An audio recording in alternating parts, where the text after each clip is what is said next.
Good morning student. एक बार फिर से नए वीडियो के साथ आपके पास आया जिसका नाम है प्रोनाउन। पिछले वीडियो में मैंने सेंटेंस को डिस्कस किया था और दो वीडियो मैंने डाले थे सेंटेंस पे। पहला में सेंटेंस का कॉन्सेप्ट था और दूसरा में सेंटेंस से रिलेटेड कुछ क्वेश्चंस को मैंने डिस्कस किया था। ठीक है। अब क्या है कि नए उसी कॉन्सेप्ट्स के साथ, वही विचार के साथ हम नए चैप्टर को लेकर आए प्रोनाउन। अभी पहले इसमें कॉन्सेप्ट डालेंगे और कॉन्सेप्ट जब क्लियर हो जाएगा हमारा, तब फिर इस पर एक नई वीडियो डालेंगे जिसमें क्या होगा कि प्रोनाउन से रिलेटेड कुछ क्वेश्चंस को हम लोग डिस्कस करेंगे। तो चलिए बिना देर किए हुए शुरू करते हैं आज की ये वीडियो, आज की ये लेक्चर जिसका नाम है प्रोनाउन। ठीक है। तो प्रोनाउन में सबसे पहले लेकिन नए चैप्टर को शुरू करने से पहले मैं चाहूंगा कि आप अगर पहली बार हमारे वीडियो को देख रहे हैं तो इसे लाइक और सब्सक्राइब करना ना भूलें और साथ ही बेल आइकन का जो बटन है उस पर भी क्लिक कर दें, ताकि क्या हो कि जैसे मैं कोई नई वीडियो अपडेट करूं आप तक उसका नोटिफिकेशन पहुंचे और आप आसानी से हमारे वीडियो को एक्सेस कर सकें। ठीक है विद्यार्थियों, हमारा ये वीडियो बनाने का मुख्य लक्ष्य है कि इस आपातकाल में विद्यार्थियों को अधिक से अधिक पढ़ाई से अपडेट करना। वर्तमान की स्थिति में बहुत सारे विद्यार्थी ऐसे हैं जो पढ़ नहीं पा रहे हैं, जिनके पास रिसोर्सेज नहीं है। जिनके पास रिसोर्स है उनके पास कम से कम ये पढ़ाई का टाइम यूटिलाइज होना चाहिए। ठीक है। तो इसी विचार से मैंने ये शुरुआत किया है और मैं मानता हूँ कि शायद बहुत हद तक विद्यार्थियों को सफलता दिलाने में मैं कारगर बनूं, यही हमारी मुख्य उम्मीद है। लेकिन आपसे भी एक उम्मीद करेंगे कि आप ये जो हमारी प्रयास है इसको सफल बनाएं और हमारा ये जो वीडियो है इसको आप अधिक से अधिक लोगों के बीच शेयर करें, ताकि मेरा किया गया मेहनत जो है वो सफल हो जाए। तो चलिए शुरू करते हैं अब नए वीडियो को जिसका नाम है प्रोनाउन। प्रोनाउन वर्ड पे जैसे ही हम आते हैं वैसे ही हम चर्चा करते हैं कि 80% जो चैप्टर्स के नेम होते हैं इनके डेफिनेशन इसी में छुपे हुए होते हैं। जैसे क्या है कि आज हम प्रोनाउन को उठाएं तो प्रोनाउन को जैसे ही हम लोग डिस्कस करने के लिए लाए तो यहाँ पर एक बात है, देख रहे हैं कि प्रोनाउन दो वर्ड से बना हुआ है, प्रो प्लस नाउन। ठीक है। अब ये प्रो वर्ड ऐसा वर्ड है जिससे हमको नहीं लगता कि कोई अछूता है, कोई व्यक्ति इससे परिचित है। चाहे आप मोबाइल देख लो, गाड़ियां देख लो, आजकल हर चीज में प्रो वर्जन आ गया। प्रो वर्जन यानी प्रो वर्ड का मतलब ही है कि पहला जो था उसकी जगह पर दूसरा आ गया है, अब उसको हटा दो, उसकी जगह पर इसको यूज करो। नहीं, तो प्रो का मतलब यही होता है कि पहले की जगह दूसरे का आना। ठीक है। अब देखते हैं कि प्रोनाउन में क्या क्या ऐसा है जिस पर विशेष रूप से काम करने की जरूरत है। तो पहले तो डेफिनेशन जानते हैं। डेफिनेशन में कहता है कि pronoun is a word used instead of a noun. Pronoun एक शब्द है जिसका प्रयोग नाउन के बदले होता है। ठीक है, हम भी जानते हैं। अब जैसे मान लो मेरे सामने राम बैठा हुआ, ठीक, और इस राम नाम का जो व्यक्ति है उसका नाम से मैं परिचित नहीं हूं, मैं क्या वर्ड यूज करूंगा? यू? नहीं। और अगर वो मुझे नहीं जानता है तो वो भी हमारे लिए यू यूज करेगा या कोई अन्य वर्ड का यूज करेगा। तो कहते हैं कि आप इस तरह से अगर किसी शब्द का प्रयोग करते हैं जो कि व्यक्ति का वास्तविक नाम ना होता है, फिर भी आप उसको अन्य वर्ड से उसको डिनोट करने का काम करते हैं, यही प्रोनाउन। इस एग्जाम्पल में आई, यू, ही, शी, इट, यही सब आपका प्रोनाउन है। अब देखेंगे कि टाइप्स ऑफ प्रोनाउन, अलग अलग पुस्तक अगर हम उठाकर देखते हैं तो वहां क्या होता है कि अलग अलग टाइप्स मिलते हैं प्रोनाउन के। कोई किताब में आप देखोगे तो प्रोनाउन के 8 टाइप्स हैं, कहीं 7 दिखता है, कहीं 10 दिखता है, कहीं 11 दिखता है। तो चूंकि हम यहाँ कॉम्पिटिटिव पॉइंट ऑफ व्यू से बैठे हुए हैं और हमारा लक्ष्य है कि अधिक से अधिक ज्ञान प्राप्त करना, ताकि क्या हो कि हमारे एग्जाम्स में किसी भी एंगल से अगर क्वेश्चन पूछा जाए तो वो हमारा छूटे नहीं, एक भी क्वेश्चन हमारा छूटे नहीं। प्रयास तो यही होता है हमारा। तो इसी पर हमने 11 के 11 टाइप पढ़ने का निर्णय कर लिया। इस 11 नाम को याद करने के लिए एक शॉर्टकट वर्ड है। शॉर्टकट वर्ड क्या है? तो यह शॉर्टकट वर्ड है आपका प्राइड। ठीक है, शॉर्टकट वर्ड क्या है आपका? प्राइड। प्राइड में आपको करना क्या है कि आर पे आपको पावर 3 डालना है और बाकी सब पे पावर 2 बैठा देना है, यानी PRIDE ऐसा है, जिसमें P पर पावर 2, R पे पावर 3, बाकी जितना है सब पे पावर 2 डाल देना है। ठीक है, इसका मतलब ये हुआ कि ये टाइप है, ये इनके नाम है। कैसे है? जैसे हमने P पे पावर 2 डाला तो मतलब P से 2 नाम आएगा प्रोनाउन का, पहला पर्सनल और दूसरा पॉजेसिव। आगे हमने R से 3 नाम डाला, तो पहला रिफ्लेक्सिव, रेसिप्रोकल और रिलेटिव, ये नाम हो गया। उसके बाद I से 2 नाम, इंट्रोगेटिव एंड इंडेफिनिट। फिर D से 2 नाम, डिमॉन्स्ट्रेटिव, डिस्ट्रीब्यूटिव। फिर E से 2 नाम, एम्फेटिक एंड एक्सक्लेमेटरी। अब आते हैं एक एक करके सबको डिटेल में पढ़ते हैं। सबसे पहले बात करते हैं पर्सनल प्रोनाउन। पर्सनल प्रोनाउन में मैंने पहले भी बोला कि डेफिनेशन में ही हमारा 80% जो है डिटेल लिखा हुआ होता है चैप्टर्स का। अगर इसको तोड़ दिए तो हमारा चैप्टर क्लियर हुआ। जैसे पर्सनल प्रोनाउन में एक वर्ड दिखा हुआ है, आप नीचे भी देख रहे हो पर्सन लिखा हुआ है, नहीं?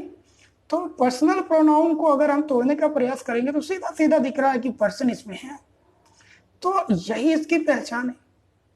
पर्सनल प्रोनाउन को ऐसे भी कहते हैं कि वैसा प्रोनाउन जिसको पर्सन से हम बनाते हैं, जिसका निर्माण पर्सन से होता है, वही पर्सनल प्रोनाउन। डेफिनेशन है the pronoun made by person is called personal pronoun. अब इस पर एग्जांपल देख लेते हैं। आई है, यू है, ही है ना? तो यही चीज है। अब थोड़ा डिटेल में इस पर हम चर्चा करेंगे, बात करेंगे क्या होता है, कहां तक जाएगा। अब आते हैं हम लोग थोड़ा फर्स्ट पर्सन पे, तो जरा इनके चार्ट्स पर डिस्कस कर लेंगे। कहता है there are 3 types of person.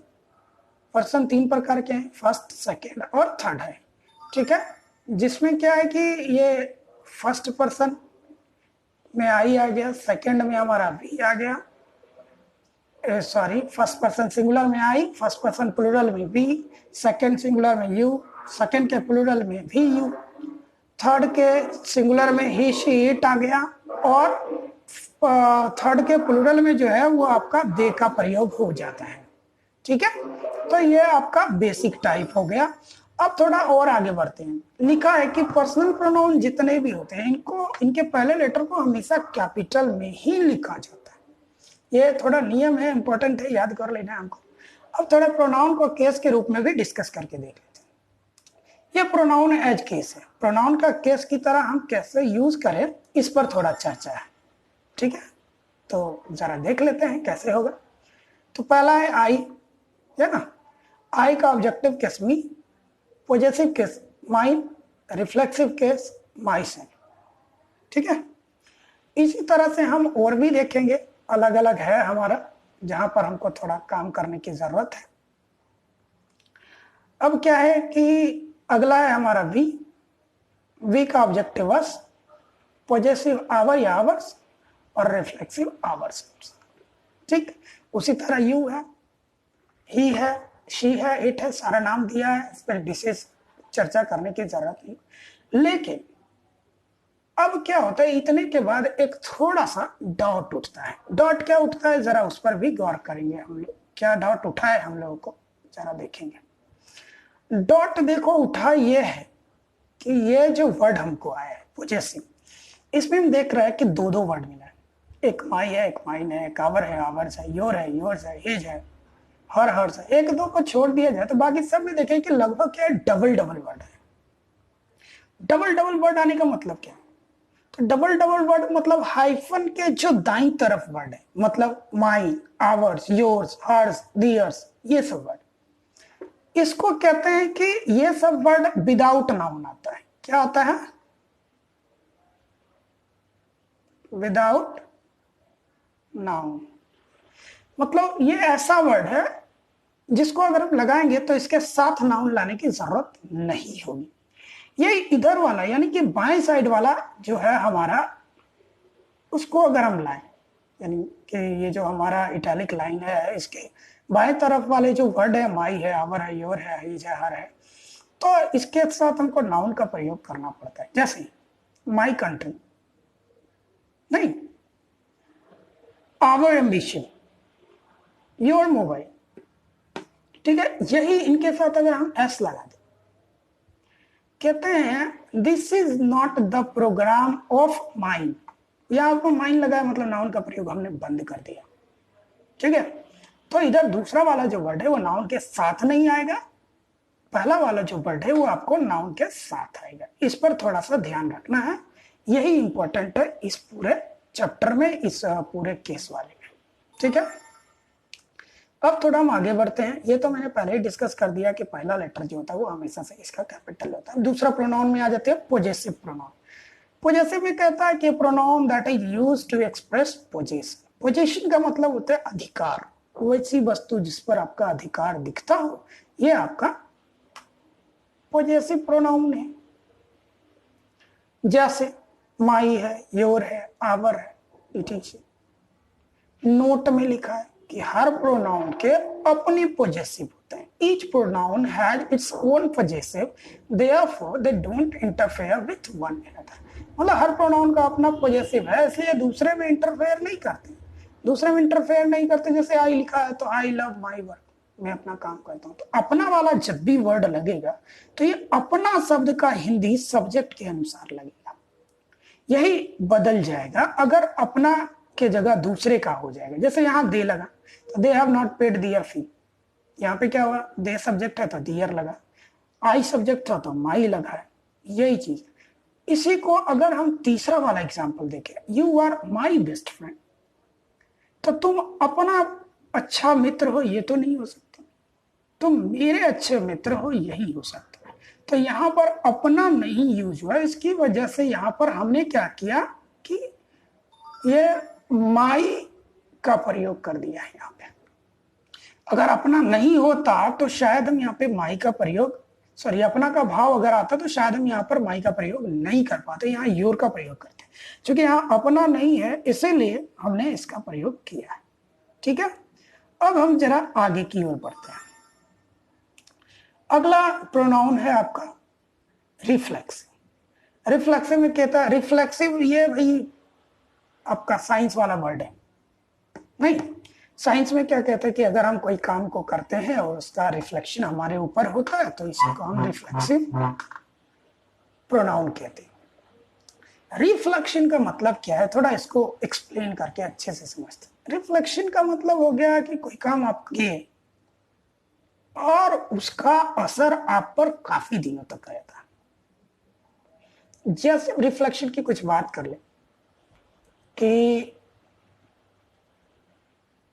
बेरोजगार बैठने का काम, अभी वर्तमान का एग्जाम्पल यही है, बेरोजगार बैठने का काम, बेकार बैठने का काम।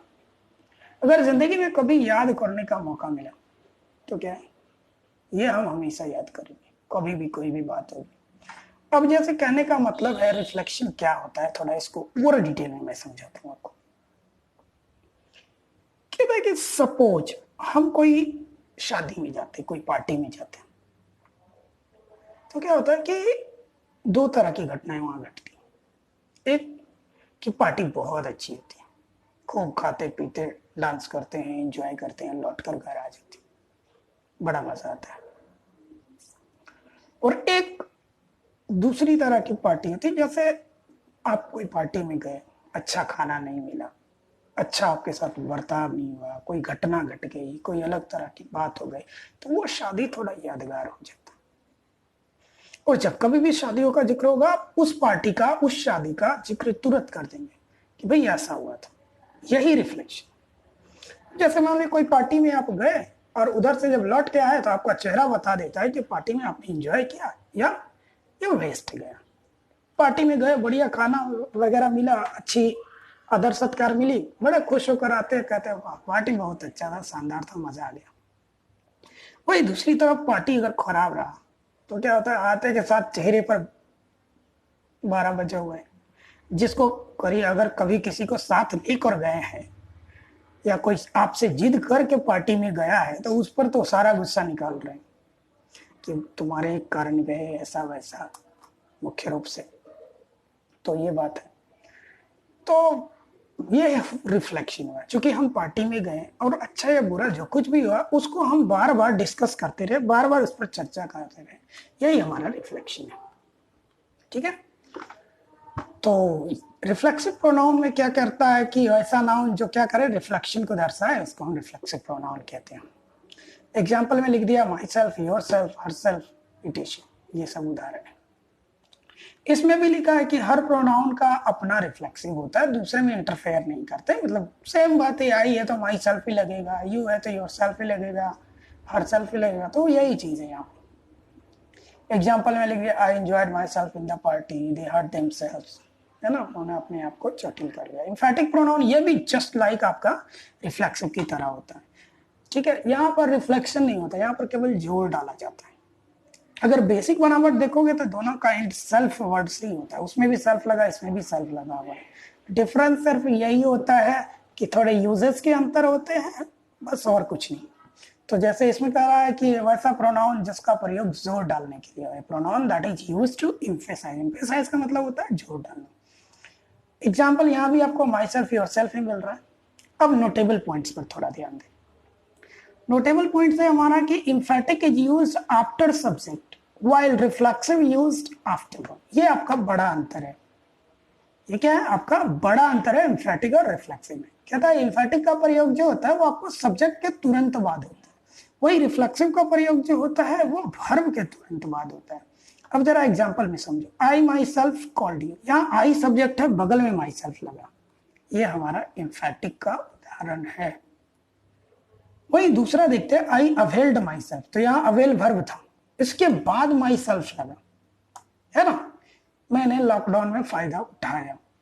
तो ये अवेल जो हमारा वर्ब है, ये आपको माई सेल्फ इसके बाद लग रहा है, और ये वर्ब के बाद आने की वजह से ये कौन सा एम्फेटिक प्रोनाउन नहीं रिफ्लेक्सिव होगा।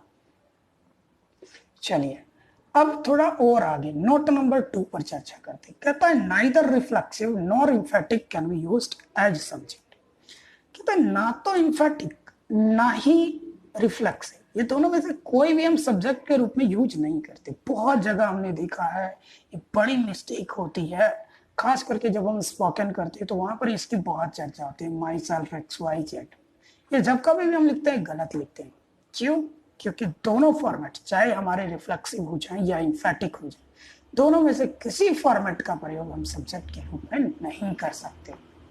जैसे माई सेल्फ मुकेश गलत है, इसको अगर बेहतर तरीके से लिखना हो तो आई एम मुकेश या माई नेम इज मुकेश लिखेंगे तो ज्यादा बेहतर होगा। अगला प्रोनाउन है आपका रिलेटिव प्रोनाउन। रिलेटिव प्रोनाउन में क्या होता है कि ये pronoun that is used to show its relation, सब केवल तोड़ते जो वर्ड को सब मिलता चलेगा, यहाँ रिलेशन दिखाता है किसी दूसरे नाउन के साथ, यही रिलेटिव प्रोनाउन। तो एक चीज तो क्लियर हुआ कि रिलेटिव प्रोनाउन में दो का चर्चा होगा ही होगा, तभी ना एक दूसरे से रिलेशन दिखाएगा। ठीक, अब आते हैं एग्जाम्पल में, who, what, where, that, it is, ये सब हो गया। अब जरा इनके यूजेस क्या है ये समझो। हु और हुम का प्रयोग पर्सन के लिए, जिसमें हु का प्रयोग मतलब हु के बाद वर्ब का प्रयोग और हुम के बाद सब्जेक्ट का प्रयोग होता है। वेयर का प्रयोग प्लेस के लिए, व्हेन का प्रयोग टाइम के लिए, है ना। उसके बाद आप गए व्हाट और विच, ये थिंग के लिए आते हैं, जिसमें व्हाट सिंगुलर के लिए और विच जो है वो प्लूरल थिंग के लिए आता है। हाउ जो है वो आपको प्रोसेस दिखाता है, हु जो है वो पोजीशन दिखाता है। ये इस तरह का आपका यूसेज है, तो जरा इस पर भी हमको फोकस करके रखना है। उसके बाद आगे बढ़ते हैं। अगला प्रोनाउन है आपका रेसिप्रोकल। रेसिप्रोकल में कहते हैं pronoun that is used to reciprocate is called reciprocal. जैसे ईच अदर, वन अनदर, दो ही वर्ड है ये एग्जांपल में। बेसिक बात है कि ईच अदर का प्रयोग दो के लिए होता है। Example, Ram and Shyam follow each other, Ram और श्याम एक दूसरे को मानते हैं, एक दूसरे को अनुसरण करते हैं। वन अनदर में क्या होता है, इसका प्रयोग दो से ज्यादा के लिए होता है। एग्जाम्पल में लिख दिया, 5 people fought with one another, 5 लोग एक दूसरे से झगड़ गए, जैसे ही 5 लग गया मतलब वन अनदर का प्रयोग हो जाना। बहुत ही सिंपल है, बहुत ज्यादा टफ नहीं है ये। इसके बाद अगला प्रोनाउन है हमारा इंट्रोगेटिव प्रोनाउन।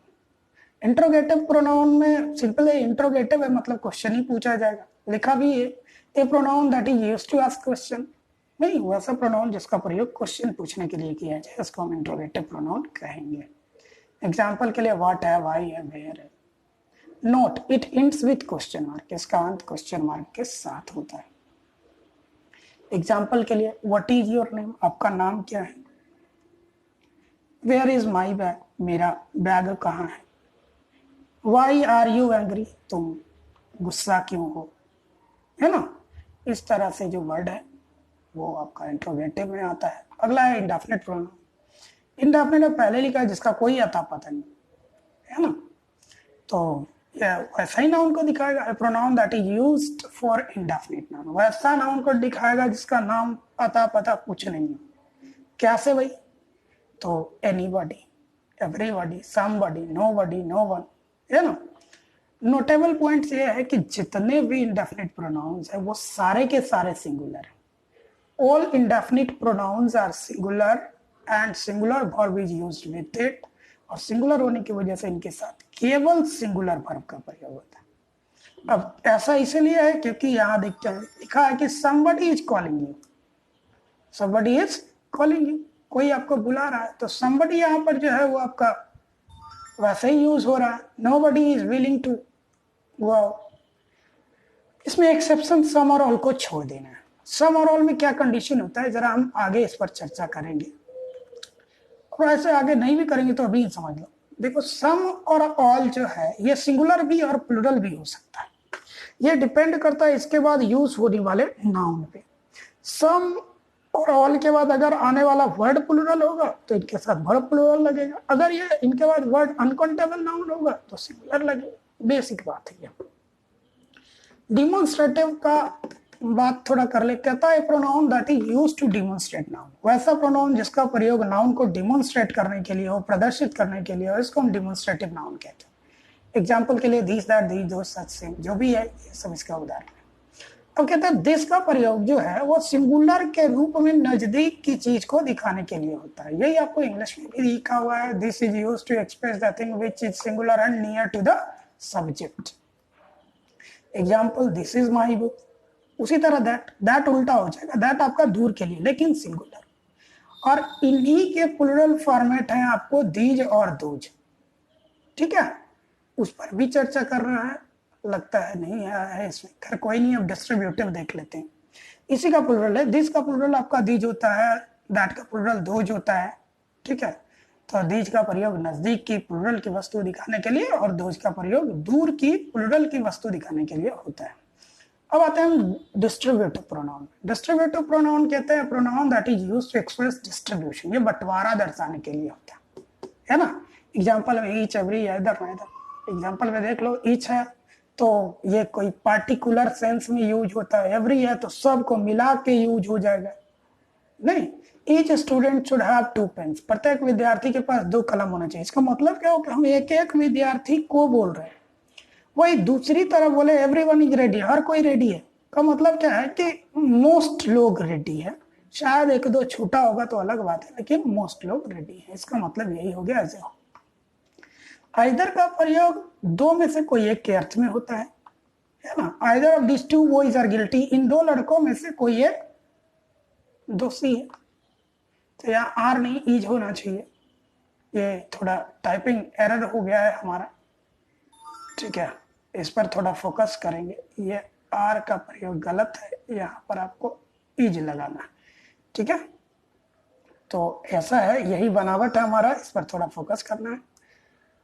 आगे डिस्ट्रीब्यूटिव प्रोनाउन में ये इसी में अगला बच गया था नाइदर। नाइदर में 2 में से कोई नहीं के अर्थ में, यहाँ भी वही होगा। देखो यहाँ हमने ईच का प्रयोग किया है, neither of the 2 students each live, ठीक है।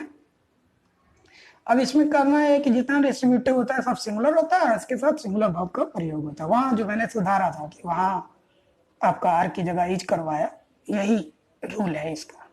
कहता है कि if plural subject is use before distributive, अगर ये डिस्ट्रीब्यूटिव के पहले प्लूरल लग जाए, जैसे ईच हमारा डिस्ट्रीब्यूटिव है, इसके पहले वी लग गया, तब हम प्लूरल वर्ब का प्रयोग करेंगे। लेकिन इसके अगर दूसरी तरफ होता, मतलब जहां वी है वहां ईच होता, जहां ईच है वहां वी होता, तो हमें प्लूरल की जरूरत नहीं होती। ऐसे तो वैसा होता ही नहीं है। आगे एक्सक्लेमेटरी कहता है वैसा प्रोनाउन जो क्या करे, एक्सक्लेमेशन दर्शाए, आश्चर्य दर्शाए, वही एक्सक्लेमेटरी है। एग्जाम्पल में आपका व्हाट है, हाउ है, इसे ही कहते हैं। और उसके बाद आगे कुछ स्पेशल रूल्स है प्रोनाउन, प्रोनाउन के कुछ खास नियमों में।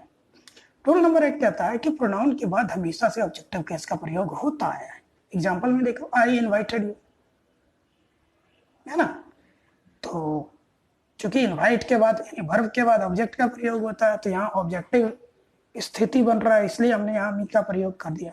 दे बिफोल्ड मी, उन्होंने मुझे मूर्ख बनाया। तो यहाँ पर बिफुल आपका वर्ब है और वर्ब के बाद आपका ऑब्जेक्ट का प्रयोग होना चाहिए, इसलिए हमने यहाँ पर हिम में वही काम किया। शी हेट्स हिम, वो उससे नफरत करती है, वही चीज यहाँ भी दिख रहा है। आगे बढ़ते हैं। रूल नंबर नेक्स्ट कहता है objective case of pronoun is used after let. Let word के बाद भी आप ऑब्जेक्टिव ही लगाते हैं। लेट मी स्पीक इंग्लिश यहाँ दिया हुआ है आपका। रूल नंबर नेक्स्ट कहता है कि objective case of pronoun is used after preposition. Preposition के बाद ऑब्जेक्टिव केस ऑफ प्रोनाउन का प्रयोग होता है। ये जैसे एग्जांपल में ऑन है, ऑन के बाद मी हमने लगाया। पता अगर तीनों नंबर ऑफ प्रोनाउन का प्रयोग एक साथ एक ही वाक्य में यूज किया जाए तो इसके लिए सीक्वेंस ये हो। ये बहुत ही इंपॉर्टेंट नियम है, इसको आप चाहो तो भी आई कर लो, बहुत ही इंपॉर्टेंट है सारे एग्जाम्स के पॉइंट ऑफ व्यू से। तो इसमें कहता है कि सिंगुलर में 2 3 1 आएगा, प्लूरल जब आएगा बैड सेंस आएगा, गुड सेंस आएगा, ये सब अलग अलग करके लिखा हुआ है। नंबर सिंगुलर होगा। सिंगुलर होने का मतलब क्या होता है, जरा हम इसको आपको डिटेल में समझाते हैं।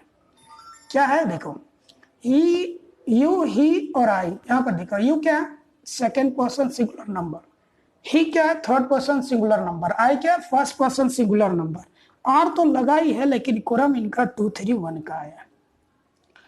इसी को अगर सिंगुलर का बैड सेंस यूज करना है, चूंकि आप फ्रेंड बता रहे हैं अच्छा अर्थ दे रहा है, इसलिए हमने 2 3 1 का प्रयोग किया। इधर उसी के बैड सेंस में हमने एनिमीज का प्रयोग किया 1 2 3। तो ऊपर अच्छा फर्स्ट पर्सन का प्लूरल नंबर, इधर देखो नीचे वाले में 1 2 3 में फर्स्ट पर्सन का प्लूरल नंबर वी हो गया, सेकेंड पर्सन का प्लूरल यू हो गया और थर्ड का दे हो गया, इसलिए हमने यहाँ पर we, you and they help one another कर दिया। यही केस हमारा इधर हुआ है, तो ऊपर जो दिया हुआ है हम उसी के हिसाब से इसको डिवाइड कर रहे हैं, इसको बांट रहे हैं। तो ये था आपका